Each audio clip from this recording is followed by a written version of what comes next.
a long time ago, like this is around 600 years after Hijrah, so it's well after the ghaibah of our Imam, but in the early days, there was a lot of people in north of Iraq who are Nasibi, and many of them still are. Like during the time of Saddam, you have these places like Tikrit and all these places. And Mosul was one of these places where there used to be a lot of Nasibis. And the governor of Mosul was a man who was a non-staunch Nasibi, meaning he hated the Shia and he hated the Ahlul Bayt alayhi salam. And him and his wife did not have any children, so they made another. And another they made is that if Allah blesses us with a child, then we will kill a Shia. We will get this child to kill a Shia. This was the level of their hatred. Now look at how Allah works. He blessed them with a child. So they blessed a child, they called this child Jamaluddin. He was known as Jamaluddin al-Musili. And he grew up, fine young man, the son of the governor of Mosul and so on. When he reached his early 20s and he was now all, ready and built, his mother said to him, my son, you were born by the barakah of Allah because we made another that if He blesses us with a child, you will kill one of these Rafidis. So now you have to go fulfill our another, go kill one of the Shias. So he thought about it and says, where will I find a Shia to kill? He said, the best way is to get them when they go to Karbala, because they all go for ziyarah to Karbala. So he came south from Mosul and he sat at a crossroad where the qafila, the caravans, because in those days they would travel with camels, right, and horses and so on. So he was waiting for a qafila of Shia to come so he could attack them. And he had a dagger. The first night nobody showed up. Second night nobody showed up. This is a documented true story. Because this man, when he converted Jamaluddin al-Musili, he became an alim amongst the Shia. This is his own story. The third night, as he sat there, he saw a caravan approaching from a distance. He saw a qafila.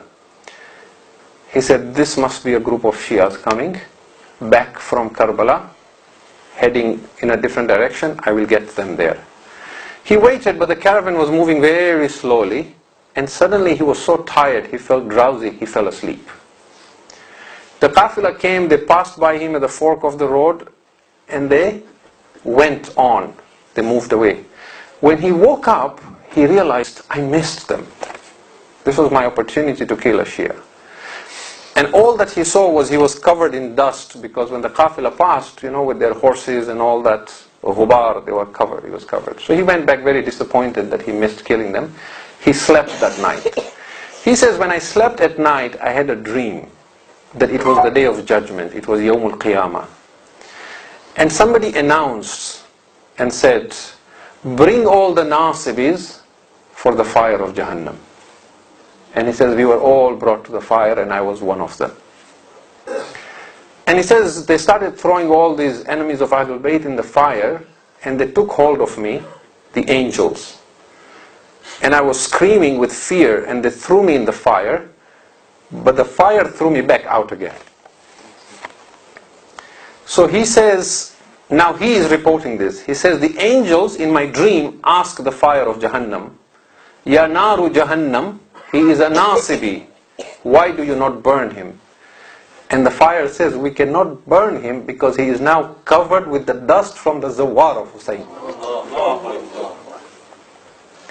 He is now covered with dust from the Zawar of Hussein. Now, he says, now his dream continues. He says, the angels washed me and removed all the dust from my body. And then they threw me back again in the fire, and the fire threw me out again. And the angels asked the fire and said, why do you not burn him now? We have removed all the dust of the Zawar of Hussein. And the fire said, but some of the dust has now entered his heart. He has now developed a love for Hussein. And because of that, we cannot touch him. When he woke up, he was a changed man, and he realized his parents were wrong. So he converted and became a Shia. He was a poet. He went to Najaf, he studied Islam, he became an alim. Then he went for ziyarah of Hussein, and he composed a couplet which is written on the dhari of Hussein. And these are the words of this alim, Jamaluddin al-Musili, who was born with the intent to kill the Zawar of Hussein.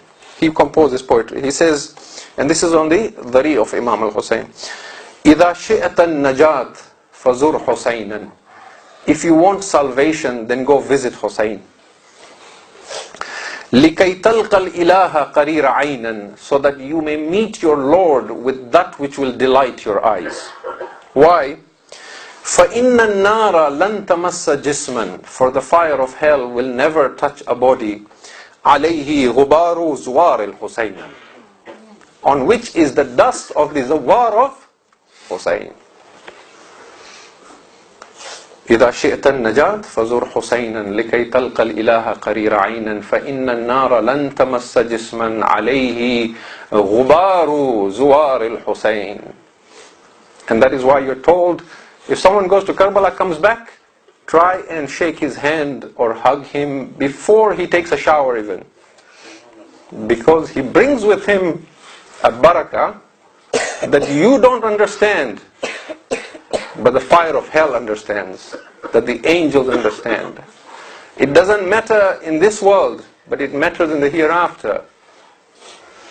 And we are told in hadith that no matter how spiritual you become in life, if you die without ever going for ziyarat of Hussein, this will be one of the sources of your regret on the Day of Judgment. Unless you don't have the health or the wealth, that is a different case. For those, the Ahlul Bayt love their Shia so much, they will come for your ziyarah.